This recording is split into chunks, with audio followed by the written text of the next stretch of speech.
अस्सलाम वालेकुम जी, कैसे हैं आप सब। मैं ठीक, शुक्र अल्हम्दुलिल्लाह। दुआ करती हूँ आप भी माशाल्लाह ठीक ठाक रहें, खुश रहें। चलें जी, बिस्मिल्लाह करते हैं, वीडियो करती हूँ स्टार्ट। आज हफ्ता है और नाश्ता बना रहे हैं मेरे मियाँ साथ मेरे। अच्छा, मैंने उनको ना होते छड़ के आई, सो मैंने कहा मैं जल्दी जल्दी जाके खुद बनाती हूँ नाश्ता, लेकिन ये आ गए, घर में ही थे। तो फिर आपको पता है जब हम जाएँ किचन में तो ये भी आ जाते हैं। इन्होंने सोफे पे बैठ के क्या अकेले करना है। तो यहाँ पे अफान का नाश्ता बना रही हूँ, वो अपना आमलेट बनाना शुरू कर दें। मुझे ये था कि चलो इनका सालन पड़ा है, मैं साफ पराठे बनाऊंगी और नाश्ता हो जाएगा, लेकिन नहीं, खलारा तो पाना ही पड़ा। सारे मसाले बाहर कढ़ के रख देंगे ने। समझ नहीं आती कि कौन सा डाल दिया और कौन सा नहीं। कुछ एक्स्ट्रा ही डाल देते हैं कि जो चीज़ पका रहे हैं ना उसकी अपनी खुशबू या अपना जायका ऐसा दबा छाड़ देना कि मसाले की खुशबू आनी शुरू हो जाती है। और मुझे कहते हैं आपने भी आमलेट खाना, मैं नहीं नहीं, मैंने वाइट वाला अंडा लेना है, ऐसे फ्राई वाला आप अपना बनाए। मैनू यही थी कि इन्होंने इन्ने मसाले भर देने ने, मैं अपना साफ़ सुथरा एक अंडा बनाऊंगी तो वो पराठे के साथ खाऊंगी। तो फ़ान सब का नाश्ता आ गया, फ़ान को दिया। अभी आज हमने माइक्रोवेव जो ना वो अपनी जगह पे सेट करना है। 3 दिन हो गए इस मेज़ पे पिया, इन्नी तंगी है। तो ये देखिए जी, ये इनका पराठा है और ऊपर ही उन्होंने अपना आमलेट डाल दिया। मैंने अपना वाइट वाला अंडा बनाया और वो साथ अचार लिया। बड़े मज़े का खाना बनाया ना, नाश्ता बड़ा अच्छा लगता है कभी कभी ये। क्योंकि सर्दी है ना, सर्दियों में आपका आलू वाले पराठे हो गए, मूली वाले पराठे, वैसे पराठे, सिंपल पराठे हैं। साढ़े पराठे ने देखो किन्ने नान है, जिन पाकिस्तान कपड़ियां दे नान ने। ए वाला कलर वे ते किन्ने कलर ने, किन्ने कपड़े स्टफ दा नां है। इंज साढ़े पराठे दी भी किन्नी वैरायटी है। मूली वाला पराठा, मेथी वाला पराठा, आलू वाला पराठा। अगर असी किते किते ऐसे होटल पा रही ना कल्ले पराठियां दा, तो साढ़े ते पराठे बहुत विकन। तो खैर यहाँ पे वापस आ गए किचन में, छड्डो परे जी पराठे पराठे कर दे। तुसी भी ना उठ के पराठे बनाने लग पे हो। यहाँ पे मैं बर्तन लगा रही हूँ, किचन साफ़ कर रही हूँ, क्योंकि अभी वो माइक्रोवेव मैंने उनको बोलना है कि वो रख के जाएँ, क्योंकि अभी काम पे चले जाना है और फिर रात को आना। माइक्रोवेव जो ना वो बेचारा 3 दिन, क्योंकि मुझे तो तंगी होती, मैं तो खुद कर ही लेती हूँ गुजारा मजारा। बच्चे बहुत बेचारों को ना तंग होता है, क्योंकि ऐसे फिर मुझे उठ के जाके उनको चीज़ गर्म करके देनी पड़ती है पैन में, नहीं तो वो खुद ही माइक्रोवेव कर लेते हैं। मेरी गल सुनो, तुम इनू अज ला दो वो वाला माइक्रो। मतलब गैस से जनाब सीधा सीधा ਇਹਨੂੰ ਚੁੱਕ ਕੇ ਅੰਦਰ ਰੱਖਣਾ एडा भारा नहीं चुक्या जाता। लुकमान भी घर नहीं है, 3 दिन हो गए साडे। चला ਅਸੀਂ ਫਾਨੇ ਚੀਜ਼ਾਂ ਗਰਮ ਕਰਨੇ ਆ। ਸਾਡਾ ਹੌਸਲਾ ਵੇਲ ਹੌਸਲਾ ਮੈਂ ਤੇ ਕਰ ਹੀ ਲੈਨੇ। ਬੱਚਿਆਂ ਦਾ ਬੜਾ ਅਸਰ ਹੁੰਦਾ ਹੈ, ਵਿਚਾਰੇ ਤਰਲੇ ਲੈਂਦੇ ਪਏ ਨੇ। ਹਾਏ ਮੈਂ ਨਾ ਸਵਾਲ ਲੈਣ ਗਿਆ ਨਾ ਵਾਲਾ ਤੇ ਮੈਂ ਉਸੇ ਦੁਕਾਨ ਤੇ ਫੋਨ ਕੀਤਾ, ਮਤਲਬ ਕਾਫਲੈਂਡ ਤੋਂ ਮੈਂ ਲਿਆ। ਕਿੱਥੇ ਲਿਖਿਆ ਆਹ ਹੈ ਕਿੱਥੇ ਕੋਫਰਨ ਲਿਖਿਆ? ਅੱਛਾ, ਇਹ ਕਾਫਲੈਂਡ ਦੀ ਹੈਗੀ ਆ ਆਪਣੀ ਮਾਰਕੇ ਵਿੱਚ। ਠੀਕ ਹੈ, ਮਾਰਕੇ ਕਹਿੰਦੇ ਫਰਮ। ਤੇ ਮੈਂ ਉਹਨੂੰ ਕਿਹਾ ਕਿ ਇਸ ਤਰ੍ਹਾਂ ਮੈਨੂੰ ਪਤਾ ਲੱਗਾ, ਮੇਰੀ ਬੁੱਢੀ ਨੇ ਕਿਹਾ ਕਿ ਤੁਹਾਡੇ ਕੋਈ ਇੱਥੇ ਇਸ ਤਰ੍ਹਾਂ ਕੋਈ ਤੁਸੀਂ ਪੁੱਛਣ ਚਲੇ ਗਏ ਸੋ ਉਹਨਾਂ ਨੂੰ? ਹੈ ਤੁਸੀਂ ਪੁੱਛਣ ਚਲੇ ਗਏ ਸੋ ਕਿ ਮੈਂ ਕਿਹਾ? ਟੈਲੀਫੋਨ ਤੇ ਹਾਏ, ਤੇ ਉਹ ਮੈਨੂੰ ਕਹਿੰਦੇ ਆਹੋ ਸਾਡੇ ਕੋਲ ਲੱਗੇ ਕਾਂਗੇ ਬੋਰਡ ਨਾ, ਲੇਕਿਨ ਸਾਡਾ ਆਪਣੀ ਹੈ ਵਾਲੀ ਫਰਮ ਹੈ ਨਾ। ਤੇ ਮੈਂ ਕਿਹਾ ਚਲੋ ਠੀਕ ਹੈ ਮੈਂ ਲੈ ਲੈਣਾ ਵਾ, ਲੇਕਿਨ ਮੈਨੂੰ ਟੈਲੀਫੋਨ ਦੇ ਉੱਤੇ ਮੈਂ ਕਿਹਾ ਮੈਂ ਨਾ ਬਕਵਾਸ ਜਿਹਾ ਸਵਾਲ ਕਰਨਾ ਚਾਹੁੰਦਾ। ਕਹਿੰਦਾ ਕੀ? ਮੈਂ ਕਿਹਾ ਤੁਹਾਡਾ ਇਹ ਵਾਕਈ ਚੰਗੀਆਂ ਚੀਜ਼ਾਂ ਹੁੰਦੀਆਂ ਨੇ? ਹੱਸਣ ਲੱਗ ਪਈ ਨਾ ਬੁੱਢੀ ਸੀ, ਕਹਿੰਦੀ ਆਹੋ ਚੰਗੀਆਂ ਹੁੰਦੀਆਂ ਤਾਂ ਏਡੀ ਮੈਂ ਗੱਲ ਨਹੀਂ ਕਰਨਾ ਚਾਹੁੰਦੀ। ਕਿਉਂਕਿ ਉਸੇ ਬੁੱਢੀ ਸੀ ਤਾਂ ਲਿਆ ਤਾਂ ਸਵਾਲ ਵਧਾਏ ਨੇ। ਨਹੀਂ ਸਵਾਲ ਨਹੀਂ ਹੈ, ਮੈਨੂੰ ਹੱਸ ਰੱਖਿਆ ਹੈ। ਮੈਂ ਕਿਹਾ ਲਾਜ਼ਮੀ ਗੱਲ ਹੈ, ਉਹਨਾਂ ਹਰ ਕਿਸੇ ਨੇ ਕਹਿੰਦਾ ਕਿ ਸਾਡੀ ਚੀਜ਼ ਚੰਗੀ ਹੈ, ਲੇਕਿਨ ਇਹਦੀ 3 ਸਾਲ ਦੀ ਗਾਰੰਟੀ ਚ। ਅੱਛਾ, ਨਹੀਂ ਫਿਰ ਠੀਕ, 2 ਸਾਲ ਦੀ ਨਾਰਮਲ ਹੁੰਦੀ ਹੈ ਨਾ ਕਿਸੇ ਵੀ। ਹਾਂ ਬਿਲਕੁਲ ਮੈਂ ਤਦ ਕਰਕੇ ਨਾ ਲੇਕਿਨ ਮੈਂ ਜਿਹੜਾ ਵੇਖਿਆ ਸੀ ਨਾ ਉਹ ਅਖਬਾਰ 'ਚ ਆਇਆ ਸੀ 40 ਯੂਰੋ ਦਾ। ਮੈਂ ਉਹ ਕਿਹਾ ਸੀ ਤੁਸੀਂ ਡਬਲ ਪ੍ਰਾਈਸ ਦਾ ਲੈ ਕੇ 3 ਸਾਲ ਦੀ ਗਾਰੰਟੀ। ਉਹ ਇੰਨੀ 'ਚ ਬੜੇ ਖੁਸ਼ ਨਹੀਂ, ਗਾਰੰਟੀ ਹੈ ਲੇਕਿਨ 40 ਯੂਰੋ ਵੱਧ ਹੈ। ਖੈਰ ਚਲੋ ਚੀਜ਼ ਆ ਗਈ, ਮਤਲਬ ਕਿਹਾ ਕਿ ਸਾਨੂੰ ਚੀਜ਼ ਤੁਸੀਂ ਲਿਆ ਦਿੱਤੀ। ਹੁਣ ਇਹ ਵੀ ਠੀਕ ਹੈ ਵੇਖਿਆ ਜਾਵੇ। ਹਾਂ, ਇਹ ਤਾਂ ਸਿਰਫ ਔਰ ਸਿਰਫ ਨਾ ਪਤਾ ਕੀ ਮਸਲਾ ਹੈ, ਇਹ ਜਿਹੜੀ ਚੀਜ਼ ਹੈ ਨਾ ਇਹ ਵਾਲੀ ਨਜ਼ਰ ਆਉਂਦੀ ਤੁਹਾਨੂੰ, ਇਹ ਪਤਰੀ ਜਿਹੜੀ ਇਹ ਪਤਰੀ ਆਂਦੀ ਹੈ 2 ਯੂਰੋ ਦੀ ਅਗਰ ਤੁਸੀਂ Amazon ਤੋਂ ਲਵੋ। ਲੇਕਿਨ ਲੁਕਮਾਨ ਕਹਿੰਦਾ ਕਿ ਬਾਬਾ ਅਸੀਂ ਆਪ ਜਿਹੜੀ ਨਾ ਪਤਰੀ ਨਾ ਬਦਲੀਏ, ਕਿਉਂਕਿ ਇਹਦੀਆਂ ਜਿਹੜੀਆਂ ਸ਼ਵਾਵਾਂ ਦੀ ਵਜ੍ਹਾ ਤੇ ਜਿਹੜੀ ਖਾਣਾ ਗਰਮ ਹੁੰਦਾ, ਅਗਰ ਕੋਈ ਸ਼ਵਾਵਾਂ ਪੁੱਠੀਆਂ ਸਿੱਧੀਆਂ ਖਾਣੇ ਤੇ ਪਈਆਂ ਤੇ ਅੱਲਾ ਮਾਫੀ ਦੇ ਕੋਈ ਕੈਂਸਰ ਦਾ ਮਸਲਾ ਹੋ ਸਕਦਾ ਨਾ। ਇਸ ਲਈ ਸਿਰਫ ਅਸੀਂ ਹੁਣ 2 ਯੂਰੋ ਵਾਲੀ ਮੈਂ ਨਹੀਂ ਮੰਗਵਾਈ, ਹੁਣ ਮੈਨੂੰ ਸਾਰਾ ਸੁੱਟਣਾ ਪੈਣਾ। ਖੈਰ ਇਸ ਚੀਜ਼ ਸਿਹਤ ਤੇ ਸਾਰਾ ਕੁਝ। ਆਹੋ ਚਲੋ ਪਹਿਲੇ ਉਹਨੂੰ ਨਹੀਂ ਕੱਢਣਾ, ਉਹਨੂੰ ਤਾਂ ਵੇਖ ਲਈ ਕਿੱਡਾ ਵੱਡਾ ਹੈ। ਨਹੀਂ ਆ ਜਾਏਗਾ ਪੂਰਾ। ਉਹਨਾਂ ਨੇ ਅਗਰ ਉਹ ਕਿਚਨ ਵਾਲਿਆਂ ਨੇ ਬਣਾਇਆ ਵੇ ਤੇ ਉਹਨਾਂ ਨੇ ਸੋਚ ਕੇ ਬਣਾਇਆ ਹੋਣਾ ਨਾ। ਹੈ 20 ਲੀਟਰ ਗਿੱਠਾ ਨਾ ਆਪਣਾ 2 ਗਿੱਠਾ।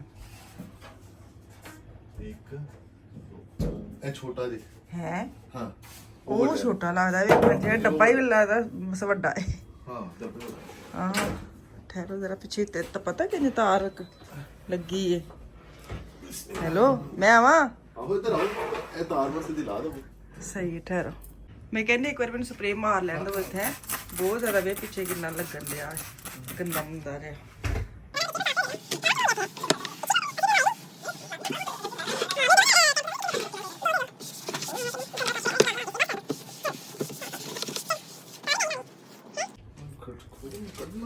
ਇੰਜ ਖਿੱਚੋ ਨਾ ਤਾਂ ਥੱਲੇ ਜ਼ਮੀਨ ਤੇ ਰੱਖੋ ਕਾਰਟੂਨ ਮੈਂ ਨਾ ਆਵਾਂ ਤਾਂ ਤੁਹਾਡਾ ਕੀ ਬਣੇ ਹੈ ਪੂਰੀ ਡਾਕਟਰੀ ਤੇ ਮੈਂ ਦੱਸਣੀ ਆ ਦਵਾਈ ਤੁਸੀਂ ਐਂਡ ਤੇ ਦਿੰਦੇ ਤੇ ਆਰਾਮ ਹੀ ਨਹੀਂ ਆਉਂਦਾ ਓਏ ਇਹਨੂੰ ਤੋੜ ਦਿੱਤਾ ਨਾ ਬੜਾ ਖਲਾਰਾ ਪਿਆ ਜਾਣਾ ਆ ਲੈ ਟੁੱਟ ਗਿਆ ਮੈਂ ਤੇ ਨਹੀਂ ਤੋੜਨਾ ਜਨਾਬ ਮੈਂ ਤੋੜਦਾ ਨਾ ਕਾਲੀਆਂ ਅੱਗੇ ਟੋਏ ਆਵਾ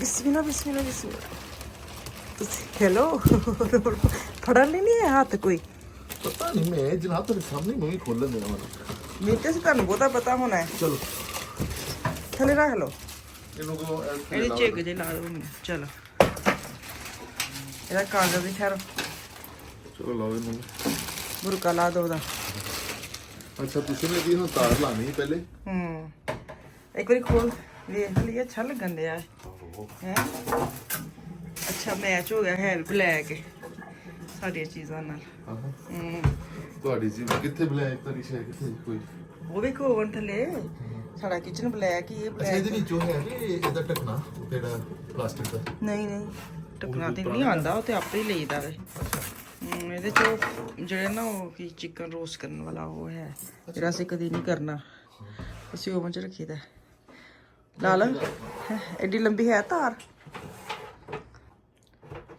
ਅੱਛਾ ਚੱਲ ਗਿਆ ਵਿੱਚ ਅੱਲਾ ਮਾਫੀ ਦੇ ਮੈਂ ਇੱਕ ਬਾਹਰ ਚੁੱਕ ਕੇ ਲੈ ਕੇ ਆਇਆ ਕਹਿੰਦੀ ਚੱਲ ਗਿਆ ਕਿੰਨੀ ਖੁਸ਼ ਹੋਈ ਹੈ ਨਹੀਂ ਚੁੰਨੇ ਅਸੀਂ ਗੱਤਾ ਵਿੱਚ ਪਿਆ ਤੇ ਡਾਇਰੈਕਟ ਨਾ ਚੱਲ ਜਾਵੇ ਕਿਤੇ ਸਾੜ ਹੀ ਨਾ ਜਾਏ ਐਵੇਂ ਮੈਂ ਡਰ ਗਈ ਹਾਂ ਇਹਨਾਂ ਨੇ ਬਾਹਰ ਹੀ ਰਹਿਣ ਦੇ ਪਹਿਲੇ ਲਾ ਲਓ ਫੇਰ ਰੱਖਨੇ ਆ ਪਲੇਟਾਂ ਵਗੈਰਾ ਐ ਬਸ ਨਖਰੇ ਹੀ ਨੇ ਜਿੰਨੀ ਮਰਜ਼ੀ ਵਧਾ ਲਓ ਲੋਕੀ ਇਹਨਾਂ ਚੀਜ਼ਾਂ ਸੰਭਾਲਦੇ ਨੇ ਕਿ ਗਰੰਟੀ ਤੱਕ ਇਹ ਚੀਜ਼ਾਂ ਸੰਭਾਲਣੀਆਂ ਤੇ ਮੈਂ ਸਭ ਤੋਂ ਪਹਿਲੇ ਇਹ ਚੀਜ਼ਾਂ ਸੁੱਟਣੀਆਂ ਮੈਂ ਕਿਤੇ ਸੰਭਾਲਾ ਕਾਪੀਆਂ ਕੁੱਪੀਆਂ ਅੱਗੇ ਵੀ ਸਾਡੇ ਘਰ ਪਿਆ ਪੁਰਾਣੇ ਦਾ ਚਲੋ ਬਿਸਮਿਲ੍ਲਾਹਿਰਰਹਿਮਾਨਿਰਰਹੀਮ ਮੈਨੂੰ ਕਰਾ ਪਿੱਛੇ ਹਾਂ ਪਿੱਛੇ ਕਰੋ ਬੇਟੇ ਪਿੱਛੇ ਸੋਟ ਬਹੁਤ ਅੱਛਾ ਪਿੱਛੇ ਦਿਖਣਾ ਚਲੋ ਹਵਾ ਆ ਗਿਆ ਕਸਮ ਹੈਲੋ ਹਾਂ ਨਹੀਂ ਉਹਦੀ ਡੱਬਾ ਬਹੁਤ ਵੱਡਾ ਸੀ ਨਾ ਮੈਨੂੰ ਤੇ ਇਹ ਸੀ ਪੈਕਿੰਗ ਇੰਨੀ ਵੱਡੀ ਹੈ ਪਤਾ ਨਹੀਂ ਆਵੇ ਕਿ ਨਾ ਆਵੇ ਚਲੋ ਆ ਗਿਆ ਪੂਰਾ ਖੋਲੋ ਟਕਨਾ ਖੋਲੋ ਨਹੀਂ ਕਰਨਾ ਹੈ 1 ਮਿੰਟ ਤੇ ਚੱਲ ਗਿਆ 2 ਮਿੰਟ ਤੇ ਚੱਲ ਗਿਆ 3 ਮਿੰਟ ਤੇ ਚੱਲ ਗਿਆ ਅੱਛਾ ਟਾਈਮ ਹੈ ਜੀ ਈਜ਼ੀ ਹੈ ਨਾ ਕੋਈ ਮੁਸ਼ਕਲ ਤੇ ਨਹੀਂ ਨਾ ਬੱਚਿਆਂ ਲਈ ਇਹ 30 ਸੈਕਿੰਡ ਵਾਲਾ ਕੰਮ ਫਿਰ ਇਹਨੂੰ ਸਟਾਰਟ ਕਰਨਾ ਹੈ ਬ੍ਰਸ਼ਰ ਇਹਨੂੰ ਇੰਜ ਕਰਨਾ ਹੈ ਇਹਨੂੰ ਚੁਕਾਣਾ ਵੇ ਟਕਰੇ ਨੂੰ ਜਿਤਨਾ ਤੁਸੀਂ ਸਪੀਡ ਦੀ ਕੰਮ ਜ਼ਿਆਦਾ ਕਰਨੀ ਹੈ ਨਾ ਅੱਛਾ ਜਨਾਬ ਮੈਂ ਤੁਹਾਨੂੰ ਜਿਹੜੀ ਬਹੁਤ ਜ਼ਿਆਦਾ ਜਿਹੜੀ ਚੀਜ਼ ਦੱਸਣੀ ਨਾ ਇਹ ਜਿਹੜੀ ਸਾਡੀ ਖਰਾਬ ਹੋਈ ਸੀ ਪਤਾ ਨਾ ਤੁਹਾਨੂੰ ਇਹ ਖਰਾਬ ਹੁੰਦੀ ਹੈ ਸਿਰਫ ਔਰ ਸਿਰਫ ਉਹਦੀ ਵਜ੍ਹਾ ਤੋਂ ਕਿ ਜੇ ਇੱਥੇ ਚਿਕਨਾਈ ਜੰਮਦੀ ਹੈ ਆਇਲ ਦੀ ਵਜ੍ਹਾ ਤੋਂ ਤੇ ਉਹ ਫਿਰ ਖਰਾਬ ਤੇ ਫਿਰ ਖੋਲ ਕੇ ਸਾਫ਼ ਕਰਨਾ ਹੁੰਦਾ ਹੈ ਇੱਕ ਬਾਅਦ ਨਾ ਮੈਂ ਇਹਨੂੰ ਨਾ ਵੈਸੇ ਹੀ ਸਾਫ਼ ਕਰ ਲੈਣਾ ਹਾਂ ਤੇ ਕੋਸ਼ਿਸ਼ ਉਹੀ ਗੱਲ ਕਿ ਨਾਰਮਲ ਤੇ ਅਸੀਂ ਤੇ ਢੱਕਣ ਜਿਹਾ ਦੇ ਕੇ ਤੇ ਫੇਰ ਹੀ ਸ਼ੈਵਾਂ ਅਸੀਂ ਕਰੀਦੀਆਂ ਨੇ ਲੇਕਿਨ ਤੁਸੀਂ ਸਹੀ ਪੁੱਛੋ ਨਾ ਤੇ ਮੈਂ ਜਿਹੜਾ ਨਾ ਕਦੀ ਕਦੀ ਬਗੈਰ ਟੱਕ ਤੋਂ ਵੀ ਕਰਦਾ ਹਾਂ ਸ਼ਾਇਦ ਮੇਰੀ ਵਜ੍ਹਾ ਤੋਂ ਵੀ ਖਰਾਬ ਹੋਇਆ ਸ਼ੁਕਰ ਕਰੋ ਜ਼ਿੰਦਗੀ 'ਚ ਪਹਿਲੀ ਵਾਰ ਮੇਰਾ ਬੰਦਾ ਗਲਤੀ ਮੰਨਿਆ ਜੇ ਮੇਰੀ ਨਾ ਮੈਂ ਮਾਨਣਾ ਗਲਤੀ ਇੱਕ ਹੋਈ ਹੈ ਗਲਤੀ ਮੇਰੀ 25 ਸਾਲ ਪਹਿਲੇ ਮੇਰੇ ਕੋਲੋਂ 25 ਸਾਲ ਪਹਿਲੇ ਚੁੱਪ ਕਰਕੇ ਰੱਖੋ ਹਰ ਵਕਤ ਇਹੀ ਗਲਤੀ ਸੁਣਾਉਂਦੇ ਰਹਿਣਾ ਨਹੀਂ ਨਹੀਂ ਅੱਲਾ ਮੈਨੂੰ ਮਾਫੀ ਦੇ ਦੀ ਅੱਲਾ ਮੈਨੂੰ आ गए ये इसका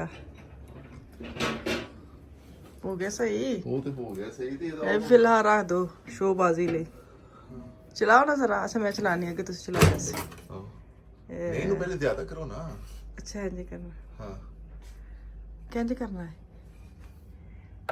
मैं 6 सेकंड चलाया ना मसाला करो बंद करो बंद दे दो 30 सेकंड अच्छा हां अब 30 सेकंड हो गया हां अगर तो इन दवाएं 30 सेकंड हो जाए अच्छा अच्छा ठीक है फिर तो इजी है मैं चलो जी साफ सुथरा हो गया अच्छा हो गया और सुट्टन चले थले ਜਿਹੜੀ ਪਤਰੀ ਦੀ ਵਜ੍ਹਾ ਤੋਂ ਸ਼ਵਾਵਾਂ ਜਾ ਰਹੀਆਂ ਹੋਣਗੀਆਂ ਸ਼ਾਇਦ ਖਾਣੇ ਦੇ ਵਿੱਚ ਨਹੀਂ ਤੁਸੀਂ ਅਸੀਂ ਅਗਰ ਆਪ ਨਹੀਂ ਨਾ ਇਸਤੇਮਾਲ ਕੀਤਾ ਤੇ ਕੋਈ ਵੀ ਨਾ ਕਰੇ ਸੋਟਾ। ਨਹੀਂ ਫਿਰ ਨਾ ਕੀਤਾ ਤੇ ਫਿਰ ਜਿਵੇਂ ਇਹਨੂੰ ਕੱਟਣਾ ਪੈਂਦਾ ਨਾ, ਫਿਰ ਵੀ ਕੋਈ ਵੀ ਇਸਤੇਮਾਲ ਨਾ ਕਰੇ, ਫਿਰ ਇਥੋਂ ਕੱਟ ਦੇਦਾ ਹੁੰਦਾ ਤੇ ਕੱਟ ਦੋ। ਹਾਂ ਤੜਬੇਲਾ ਆਂਦਾ। ਨਹੀਂ ਮੈਂ ਕੱਟ ਦੇਣਾ। ਹਾਂ ਚਲੋ ਜੀ, ਚਲੋ ਅੱਲਾ ਖੈਰ। ਸ਼ੁਕਰ ਹੈ ਮੁੱਕਿਆ। ਫਿਰ ਰੋਜ਼ ਪੁੱਛਣੇ ਮਾਮਾ ਸਕੂਲ ਫੋਨ ਕਰ ਦਿੰਦੇ ਸੀ ਮਾਈਕਰੋ ਲੱਗੇ ਆ, ਮੈਂ ਕਿਹਾ ਸਹੀ ਹੈ ਭਾਈ ਆ, ਇੰਨੀ ਤਾਂ ਫਿਕਰ ਮੈਨੂੰ ਨਹੀਂ ਜਿੰਨੂੰ ਤੈਨੂੰ ਪਈ ਹੈ। चले मैं अब चाय पीने लगी हूँ तो इतने मैनू दो इजाज़त, वापस आऊँगी कल। दुआ में याद रखें। अल्लाह हाफिज़।